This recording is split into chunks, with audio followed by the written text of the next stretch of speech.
오늘 함께 나누실 말씀은 예레미야 10장 17절에서 25절까지 말씀입니다. 예레미야 10장 17절에서 25절까지의 말씀, 저 한 절 성도님 한 절 번갈아 교독하겠습니다. 제가 먼저 17절 읽겠습니다. 애워싸인 가운데에 앉은 자여, 내 짐꾸러미를 이 땅에서 꾸리라.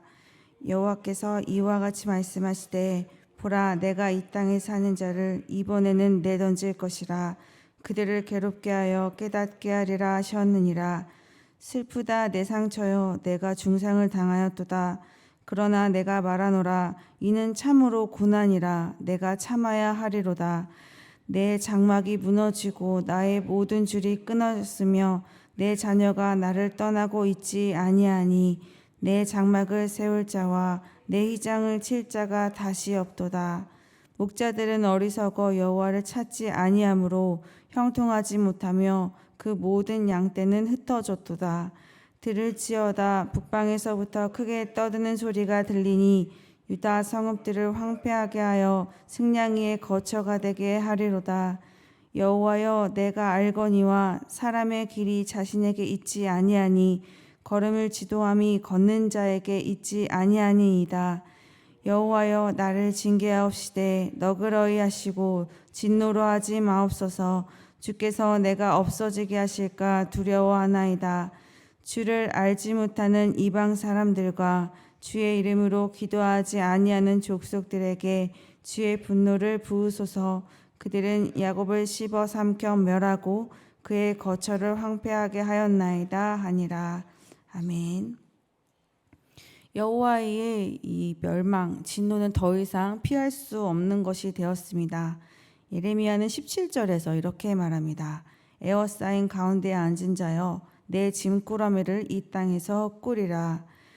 예루살렘은 지금 적으로부터 포위된 성읍이 되었고 그 가운데 있는 백성은 짐을 꾸려 땅을 떠날 준비를 하라고 말하고 있습니다. 그 이유는 18절 때문입니다.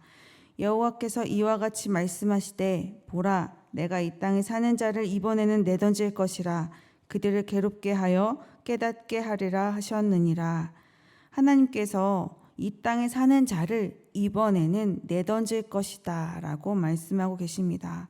하나님께서 이렇게 하시는 이유는 이스라엘이 자신의 죄를 깨닫게 하기 위함입니다. 이런 심판 아래 놓인 백성들은 19절, 20절에서 고통스러운 소리를 내기 시작합니다. 19절은 하나님 심판 아래 놓인 것이 어느 정도인지를 가늠하게 하는 표현인데요. 새 번역은 이렇게 번역했습니다. 아, 우리가 이렇게 심하게 다쳤으니 우리의 상처가 나을 것 같지 않구나. 이런 고통쯤은 참을 수 있다고 생각하였는데, 하나님께서 심판을 하신다 하더라도 그 정도 고통은 참을 수 있을 것이라고 생각했던 이들은 이후에 그 고통을 겪고 나서 자신의 생각과는 다른 이 상처가 상당히 심각한 것임을 깨닫게 됩니다. 20절은 이런 이들의 상황을 구체적으로 설명하고 있죠. 내 장막이 무너지고 나의 모든 줄이 끊어졌으며 내 자녀가 나를 떠나가고 있지 아니하니 내 장막을 세울 자와 내 휘장을 칠 자가 다시 없도다. 이 장막은 개인의 집을 넘어서 성막을 말하죠. 성막의 무너짐은 예루살렘 성전의 파괴를 암시합니다. 성전의 파괴는 이 신앙이 위기에 직면할 것임을 보여주고 있어요. 또 장막을 잡고 있던 줄이 끊어졌을 뿐만 아니라 이 자녀도 떠나간다는 표현을 해요. 실제로 예루살렘이 멸망했을 때에 자녀들이 예루살렘을 떠날 때 부모님을 이렇게 두고 떠나는 자들도 있었고요. 또 자녀를 예루살렘에 두고 포로로 끌려가는 자들도 있었습니다. 신앙의 붕괴뿐만 아니라 가정의 붕괴도 일어나는 그 고난에 대해서 표현하고 있습니다. 예레미야는 이제 파괴된 예루살렘을 세울 자가 없다면서 이 예루살렘 재건이 어려울 수도 있음을 한탄하고 있어요. 지금 예레미야가 이 말을 할 때는 아직 예루살렘이 멸망하지 않았을 때입니다. 멸망하지 않았을 이 일을 이 예레미야는 완료형으로 얘기하고 있어요. 실제로 예루살렘 살고 있는 사람들은 경험하지 않은 일이지만 이 예언자에게는 지금 이 일이 굉장히 생생하게 다가오고 있습니다. 하나님의 분노에 대해서 이러한 시제를 사용한 것은 그만큼 하나님의 분노가 크고 결코 돌이키지 않을 것이라는 의지가 보이는 부분입니다. 이런 심판의 결과를 맞이하게 된 근본적인 이유를 21절에서 언급하고 있습니다. 목자들은 어리석어 여호와를 찾지 아니하므로 형통하지 못하며 그 모든 양떼는 흩어졌도다. 목자가 어리석어 여호와를 찾지 않았기 때문에 이런 일이 일어났다고 말해요. 히브리어로 어리석다는 바알입니다. 바알과 자음이 같아요. 언어 유희를 통해서 이 바알 숭배가 백성을 어리석게 만들었다는 것을 비판하고 있고 그 결과 이스라엘 백성들이 흩어지게 되었다라고 말하고 있습니다. 22절은 북방에서부터 크게 떠드는 소리가 다가오고 있음을 언급하고 있는데요. 북방 소리의 정체는 바벨론입니다. 당시 바벨론은 근동 지역의 패권을 장악한 세력이었어요.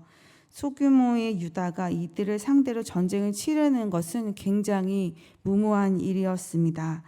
유다가 의지하던 애굽도 도움을 주지 못해요. 주변 강대국이 아닌 하나님만을 의지해야 할 유다는 그렇게 하지 못했죠. 결국 바벨론에 의해 멸망하게 됩니다. 유다 성읍을 항폐하게 하여서 사람이 사는 곳이 아닌 이 짐승의 거처가 되게 할 정도로 항폐하게 된다고 말하고 있어요. 이러한 광경을 선포한 예레미야는 이제 하나님께 기도하기 시작합니다. 23절입니다. 여호와여 내가 알거니와 사람의 길이 자신에게 있지 아니하니 걸음을 지도함이 걷는 자에게 있지 아니하니이다. 이스라엘을 지금 당장 구원해 달라는 기도가 아니라 그저 하나님 앞에 엎드리는 기도를 하고 있습니다. 여호와여 나는 압니다. 개인의 길은 각 사람에게 있지 않다는 것을. 새 번역은 이렇게 번역했습니다. 주님, 사람이 자기 운명의 주인이 아니라는 것을 제가 이제 깨달았습니다. 아무도 자기 생명을 조정하지 못한다는 것도 제가 이제 알았습니다. 우리가 어제 10장 1, 2절에서 살펴본 이스라엘 모습과는 굉장히 다른 고백이죠. 이스라엘은 이방 사람들이 살아가는 모습을 보면서 여러 나라의 길을 배우려고 했습니다. 하늘의 징조로 자신의 운명을 또 점쳐보기도 했고요. 헛된 풍습을 따라서 그저 나무를 조각하는 기술공이 잘라내어서 조각한 그 우상 앞에서 우상 숭배를 하던 모습을 지니고 있었죠. 그러나 이런 모습과는 다른 모습으로 예레미야가 기도를 하고 있어요. 사실은 이 예레미야의 기도가 백성들의 기도가 되었어야 했던 것이었죠.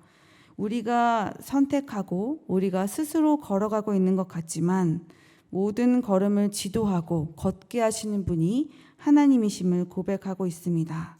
하나님께서 나의 가장 좋은 길을 아시고 또 나의 인생을 인도하시는 분이십니다. 하나님은 어떤 분이신지 이 고백이 하나님 앞에서 사는 인간이 어떤 존재인지를 말해주고 있는 고백이죠. 그리고 이어서 하나님께 간구합니다. 24절입니다. 여호와여 나를 징계하옵시되 너그러이 하시고 진노로 하지 마옵소서. 주께서 내가 없어지게 하실까 두려워하나이다. 나를 징계하시되 너그러이 하시고 진노로 하지 말아달라고 간구합니다. 하나님께서 우리의 인생을 인도하시는 분인데 우리의 옳은 대로 인생의 주인 노릇을 하며 이방 나라를 따라 그들과 함께 그들과 같이 살았으니 하나님께서 이스라엘을 심판하는 것이 공의로운 처사이지만 이 자비를 구하고 있어요. 당당하게 요구하는 것이 아니라 하나님의 은혜를 구하고 있는 것입니다. 너그러이 하시고 진노로 하지 마소서라고 말해요. 예레미야는 25절에서 오히려 하나님의 심판의 도구가 되었지만 주의 이름으로 기도하지 않는 족속들, 하나님의 이름을 능멸한 이들에게 주의 명예를 위해서 심판해달라고 간구합니다. 하나님의 심판은 피할 수 없었다는 이 유다의 상황을 우리가 살펴보게 되었습니다. 이들은 하나님의 심판을 견딜 수 있을 것이라고 생각했지만 하나님의 심판은 견딜 수 없을 만큼 굉장히 고통스러운 것이었습니다. 하나님께서 이 정도의 고통을 이들에게 허락하신 이유는 이스라엘 백성들이 자신의 죄를 깨닫고 돌아오게 하려는 하나님의 뜻이 담겨져 있었습니다. 이스라엘은 그들이 거주하고 있는 그 땅을 누가 주셨고 누가 그 땅과 자신의 진정한 주인이 되시는지를 잊고 살아갔어요.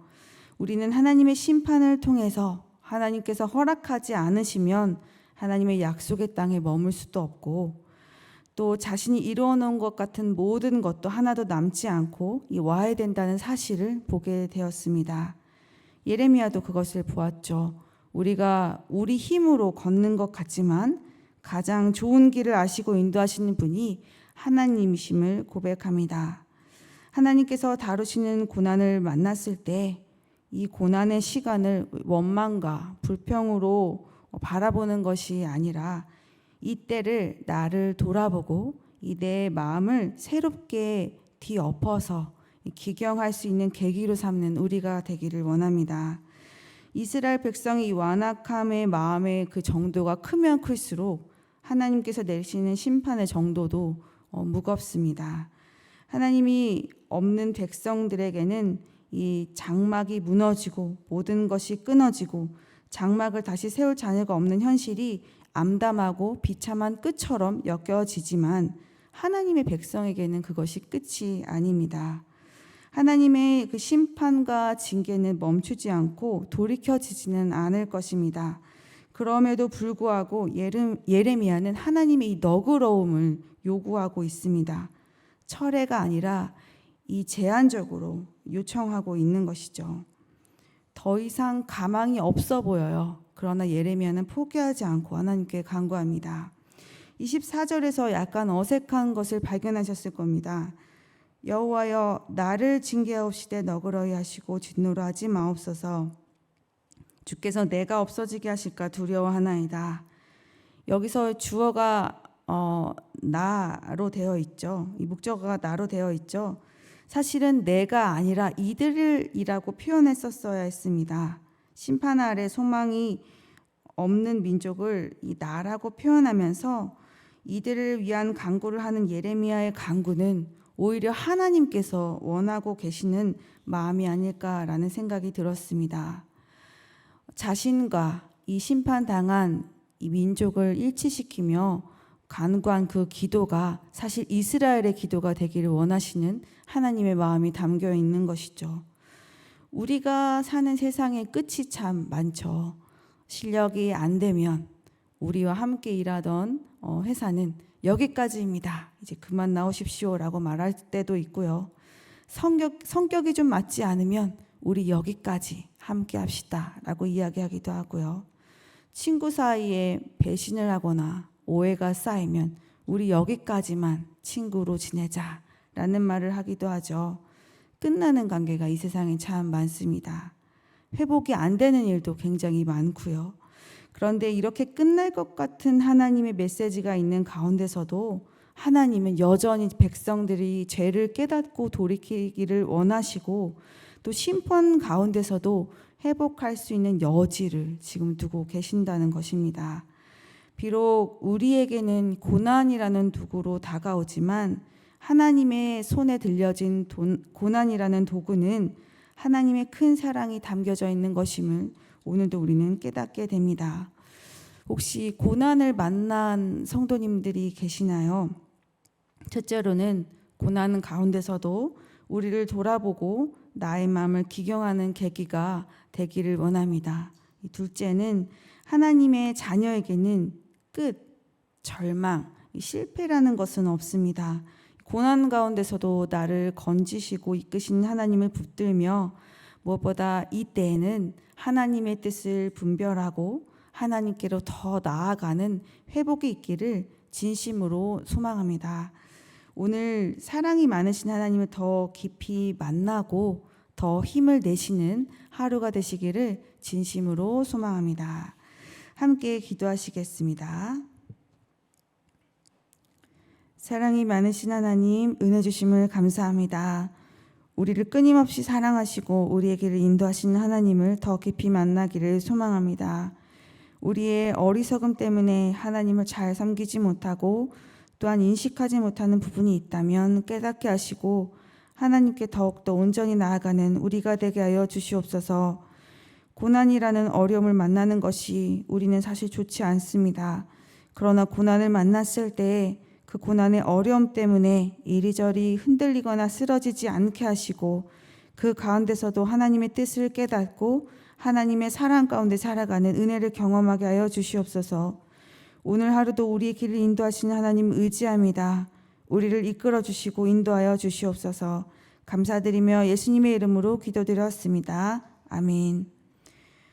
두 가지 기도 제목으로 기도하신 후에 개인 기도로 나아가겠습니다. 오늘과 내일 유년부 여름 수련회가 진행됩니다. 좋은 날씨를 허락해 주시고 모든 일정 가운데 함께 하셔서 우리의 자녀가 하나님 만나는 귀한 시간 되게 하여 주옵소서. 또 말씀을 전하시는 목사님과 섬기는 교사들에게 충만함으로 함께 하시고 영육이 피곤치 않도록 강건함 주시옵소서. 고난 가운데서 우리를 돌보시는 돌아보는 지혜를 주시고 우리를 사랑하시는 하나님의 사랑을 느끼는 은혜를 주시옵소서. 함께 기도하시겠습니다.